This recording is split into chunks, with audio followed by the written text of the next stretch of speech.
সবাইকে স্বাগত। আপনারা যারা পরীক্ষা দিবেন আপনাদের পরীক্ষাটি লিখিত হবে। আজকে একটি লিখিত পরীক্ষার প্রশ্ন প্যাটার্ন নিয়ে এসেছি। ইনশাল্লাহ এই প্যাটার্ন থেকে 25 থেকে 30 নাম্বার অনায়াসে কমন পাবেন। ধৈর্য সহকারে সম্পূর্ণ ভিডিওটা দেখলে আপনি পরীক্ষায় পাস করতে পারবেন।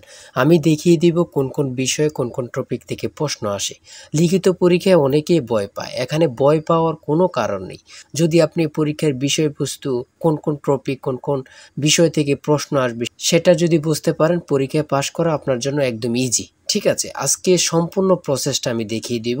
আর বলে রাখি, আপনারা যারা পরীক্ষা দিবেন আপনাদের জন্য একদম শর্ট করে চূড়ান্ত সাজেশন তৈরি করা হয়েছে। পরীক্ষার প্রশ্ন প্যাটার্ন যেমন থাকবে সেম প্যাটার্নে আমরা একটি চূড়ান্ত সাজেশন তৈরি করেছি। সাজেশনটি নিতে স্ক্রিনে দেওয়া হোয়াটসঅ্যাপ নাম্বার রয়েছে, ইমো নাম্বার রয়েছে, দুটোর মধ্যে যে কোনো একটি মেসেজ করে সাজেশনটি সংগ্রহ করুন। সাজেশনের মূল্য মাত্র 100 টাকা। আমি বলি অবশ্যই প্রত্যেকে আমাদের সাজেশনটি সংগ্রহ করবেন। যারা যারা পরীক্ষা দিবেন প্রত্যেকে আমাদের সাজেশনটি সংগ্রহ করবেন। সাজেশনের মূল্য মাত্র 100 টাকা। আমি বলি 100 টাকা কিন্তু বড় কথা না।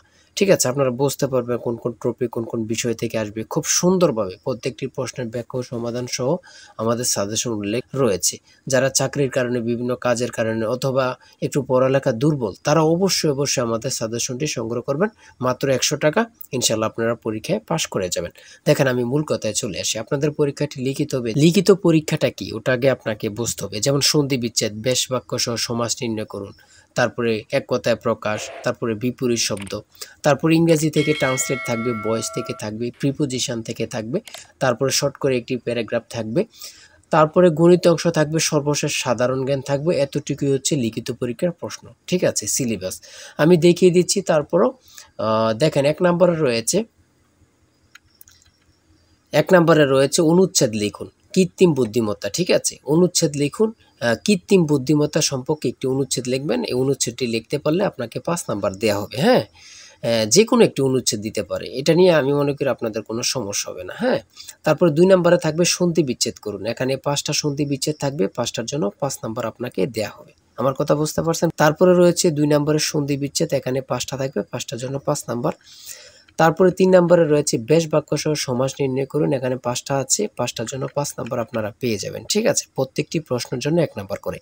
আর বলি, যারা পরীক্ষা দিবেন কোথায় থেকে পড়বেন, অনেকেই বোঝেন না। এখান থেকে ওখান থেকে না পড়ে আমাদের কাছ থেকে সাজেশনটা নেন, আপনি সুন্দরভাবে পড়ে যান, পরীক্ষা উত্তীর্ণ হয়ে যাবেন। ঠিক আছে, বুঝতে পারছেন কথা? তারপরে 4 নম্বরে রয়েছে এক কথায় প্রকাশ করুন। এখানে 4টা দিয়েছে, 4টার জন্য 4 নাম্বার আপনাকে দেওয়া হবে। এখানে 5টা দিলে 5টার জন্য 5 নাম্বার আপনাকে দেওয়া হবে। ঠিক আছে, তারপরে রয়েছে অর্থসহ বাক্য রচনা করুন। এখানে 5টা রয়েছে, 5টার জন্য 5 নাম্বার আপনাকে দেওয়া হবে। ঠিক আছে, তারপরে 6 নম্বরে রয়েছে একটি শর্ট করে প্যারাগ্রাফ, সোশ্যাল মিডিয়া সম্পর্কে একটি প্যারাগ্রাফ আপনারা লিখতে হবে।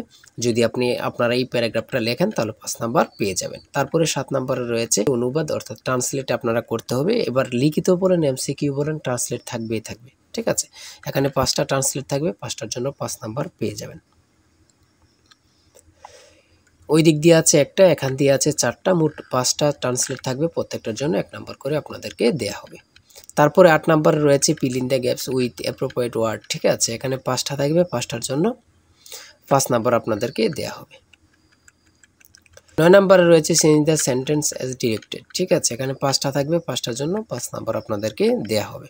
আমি বলি, যারা পরীক্ষা দেবেন আমাদের সাজেশনটি সংগ্রহ করবেন। প্রত্যেকটি প্রশ্নের ব্যাখ্যা ও সমাধান সহ আমাদের সাজেশনে পেয়ে যাবেন। ঠিক আছে, তারপরে 10 নম্বরে রয়েছে মেক সেন্টেন্স উইথ ফলোইং ওয়ার্ডস। এখানে 5টা থাকবে, 5টার জন্য আপনাকে 5 নাম্বার দেওয়া হবে। দেখেন কিন্তু কোন কোন টপিক থেকে প্রশ্ন আসে, এটা কিন্তু দেখেন, খুবই গুরুত্বপূর্ণ একটি প্রশ্ন প্যাটার্ন।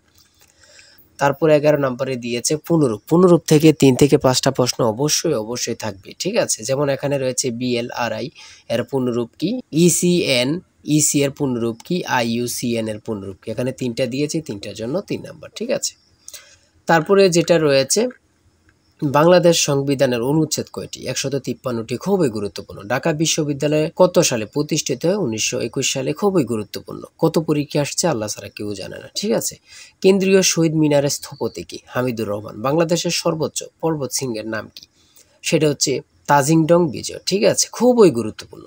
1952 সালে 21শে ফেব্রুয়ারি ফাল্গুন মাসের কত তারিখ ছিল, 8 ফাল্গুন। ঠিক আছে, খুবই গুরুত্বপূর্ণ একটি প্রশ্ন।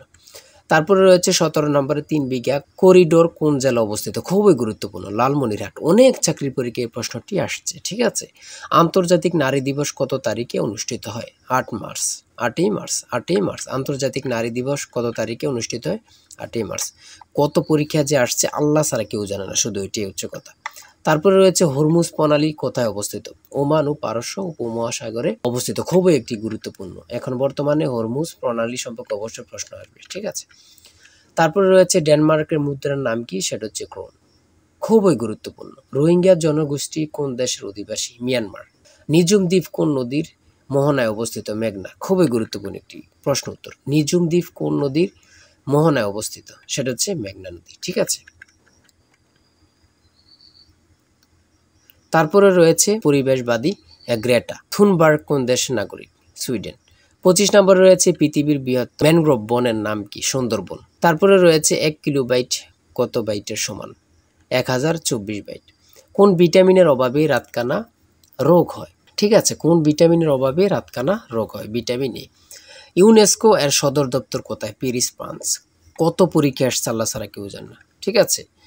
তারপরে রয়েছে গণিত। সর্বশেষ রয়েছে একটি বইয়ের মূল্য 100 টাকা বিক্রয়ের সুবিধার্থে বইটির মূল্য 10% হ্রাস করা হলো। 3 মাস পর বইটির নতুন মূল্যের উপর আরও 5% ছাড় দিয়ে বইটি বিক্রয় করা হলে বইটি কত টাকায় বিক্রয় হলো? এখানে অঙ্কটির সমাধান দেয়া আছে, আপনারা যদি পারেন এই অঙ্কটির জন্য 5 নাম্বার আপনাদেরকে দেয়া হবে, ঠিক আছে।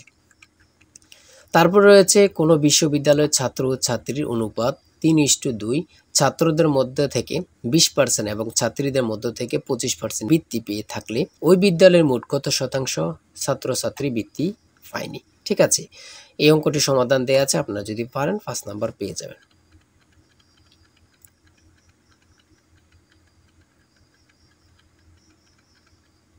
তারপরে রয়েছে 31 নম্বরে একটি গড়ের মেঝের দৈর্ঘ্য 4 মিটার এবং প্রস্থ 3.5 মিটার, গড়টির উচ্চতা 3 মিটার এবং দেয়ালগুলো 5.5 সেন্টিমিটার পুরু হলে 4 দেয়ালের আয়তন কত?